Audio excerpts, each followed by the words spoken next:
আসসালামু আলাইকুম ওয়ারাহমাতুল্লাহি ওয়াবারাকাতু। প্রিয় মুসলিম ভাই ও বোনেরা, রমজান আমাদের জীবনে বরকতের মাস, মাগফিরাতের মাস আর জাহান্নাম থেকে মুক্তি মাস।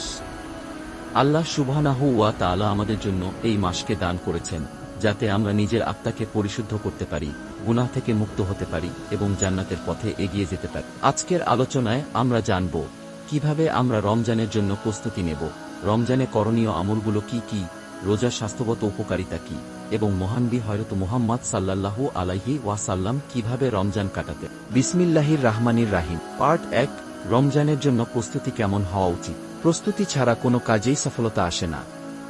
ঠিক তেমনি রমজান মাসকে সর্বোত্তমভাবে কাটানোর জন্য আমাদের মানসিক, শারীরিক ও আধ্যাত্মিক প্রস্তুতি থাকা উচিত। নিয়ত বিশুদ্ধ করা, আমরা যেন শুধুমাত্র আল্লাহর সন্তুষ্টির জন্য রোজা রাখি, লোক দেখানো বা অভ্যাসের কারণে নয়।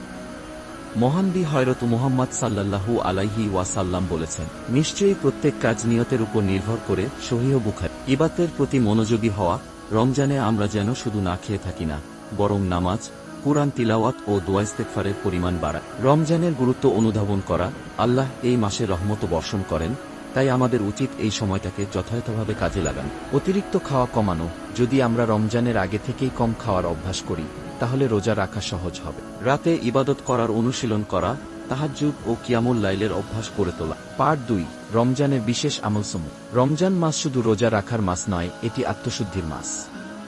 তাই আমাদের কিছু গুরুত্বপূর্ণ আমল করা উচিত, যাতে আমরা বেশি সওয়াব অর্জন করতে পারি। ৫ ওয়াক্ত নামাজ ও কুরআন তিলাওয়াত। যে ব্যক্তি রমজানে একটি নফল নামাজ পড়ে, সে অন্য মাসের একটি ফরজ নামাজের সমান সওয়াব পায়। তিরমিজি। তারাবিহ নামাজ। মহানবী হযরত মুহাম্মদ সাল্লাল্লাহু আলাইহি ওয়াসাল্লাম নিজে তারাবিহ করেছেন এবং সাহাবীদেরও পড়তে বলেছেন। দান শত। মহানবী হযরত মুহাম্মদ সাল্লাল্লাহু আলাইহি ওয়াসাল্লাম বলেছেন, রমজানে যে ব্যক্তি কাউকে ইফতার করায়, সে রোজাদারের সমান সওয়াব পাবে। তিরমিজি। পার্ট ৩, রোজার স্বাস্থ্যগত উপকারিতা। আধুনিক বিজ্ঞান প্রমাণ করেছে, রোজার রয়েছে অনেক স্বাস্থ্য উপকারিতা। শরীর থেকে টক্সিন বের করে। রোজা রাখার ফলে আমাদের শরীরের অতিরিক্ত টক্সিন দূর হয়, যা শরীরকে সুস্থ রাখে। হজম শক্তি উন্নত করে। অনেক সময় আমাদের হজমে সমস্যা হয়, কিন্তু রোজার মাধ্যমে পাকস্থলীকে বিশ্রাম দেওয়া হয়, ফলে হজম শক্তি বাড়ে। মানসিক প্রশান্তি। যারা বেশি দুশ্চিন্তায় থাকেন, তাদের জন্য রোজা রাখার ফলে মানসিক চাপ কম। পার্ট ৪, মহানবী হযরত মুহাম্মদ সাল্লাল্লাহু আলাইহি ওয়াসাল্লাম এর রমজান যাপন পদ্ধতি। আমাদের জন্য সর্বোত্তম আদর্শ হল মহানবী হযরত মুহাম্মদ সাল্লাল্লাহু আলাইহি ওয়াসাল্লাম এর জীবনধারা অনুসরণ করা। সেহরির গুরুত্ব। মহানবী হযরত মুহাম্মদ সাল্লাল্লাহু আলাইহি ওয়াসাল্লাম বলেছেন, সেহরির খাবারে বরকত রয়েছে, তাই এটি পরিত্যাগ করো না।